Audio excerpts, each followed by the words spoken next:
Dan Price, the CEO of Gravity Payments, announced that the minimum salary for his employees would be set at $70,000, and he took a big pay cut himself. He received a lot of praise for addressing the issue of low wages and income inequality. He also, though, received some criticism from some of his own employees who thought it wasn't fair to give raises to workers who didn't necessarily earn it. Also, some said he was using his company to make a political statement. So we wanted to know how it has all worked out so far. Joining me is Dan Price, CEO of Gravity Payments. Thank you for being here, Dan. Thanks for having me, Poppy. I want to play what you told my colleague, Carol Costello, just a few months ago when you announced this. Let's roll it. You know, I was getting pretty emotional, to be honest, as I got there, and I lost it a little bit. And so I was watching other people, and I think they were trying to figure out, like, is this a joke? Is this real? And some of them were like, oh my gosh, this is the most amazing thing ever. And there was just this long silence that lasted what felt like an eternity.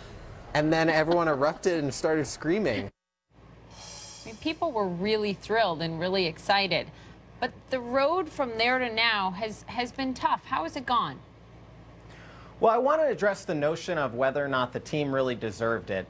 My team at Gravity Payments, which works so hard, they've actually saved hundreds of millions of dollars for independent businesses. And that's our mission, to help independent businesses succeed and to give them better options on their credit card processing. So I think they deserved it, but I also think that you have to look at the human impact. And I think you have to look at, is it worth it to make a short-term sacrifice to create a long-term gain? And I'm being criticized a lot for the short-term sacrifice that I'm making. People are, you know, in some cases poking fun at me or saying, like, look at this guy, he's going to fail or he's failing. But actually, I think we can actually take pride in that sacrifice. And while, you know, the obstacles in front of us have gotten bigger, our resolve hasn't changed. We're more determined than ever to make this work. So here's why I mentioned that, right? Because there was this long, fascinating New York Times piece on you about a week ago. And it included two of your most valued employees quitting, right? And one of them told the New York Times, quote, now the people who were just clocking in and out were making the same as me. It shackles high performers to less motivated team members. What do you make of that? Well, I think it's a valid opinion, and you know, both of these team members are people that, although they don't work at Gravity anymore, they're still valued friends and counselors that I speak to, and I value their opinion. I value what they had to say. On the other hand, for me, it's a non-negotiable. If we're actually able to pay everybody enough that they can live a normal life within a mile or two of our office, then to me there's a moral imperative to create some standard, some floor. And we all agree that there should be some kind of floor, or most agree. It's just a debate about where that floor should be. So let me ask you this. When you look at the debate over income inequality in this country, many times you hear people refer to how many times more some chief executives in this country make than their average employee, right? 200 times, 300 times, et cetera. Do you think that there should be a cap on how many times more a leader can make than their average employee? You know, you're not going to get a lot of opinions on me on macroeconomic theory just because I'm not qualified to give opinions on those things.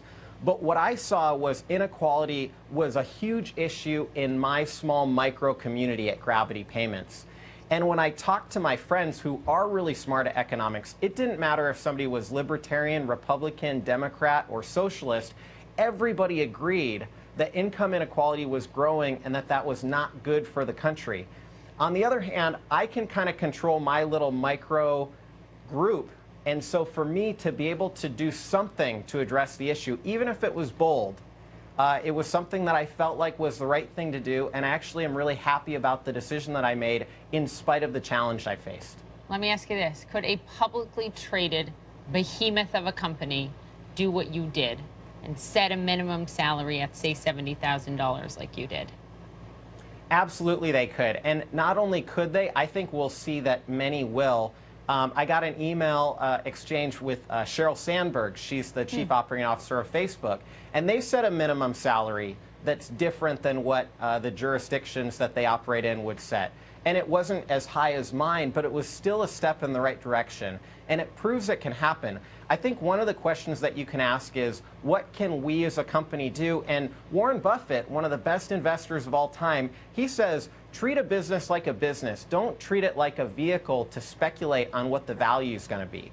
And so if you can see in your business that you can have better long-term structural integrity by paying everybody that works there a fair wage, you might actually hurt the way Wall Street looks at you, but by having a better business, eventually Wall Street and their perceptions are going to catch up to the health of you and your company.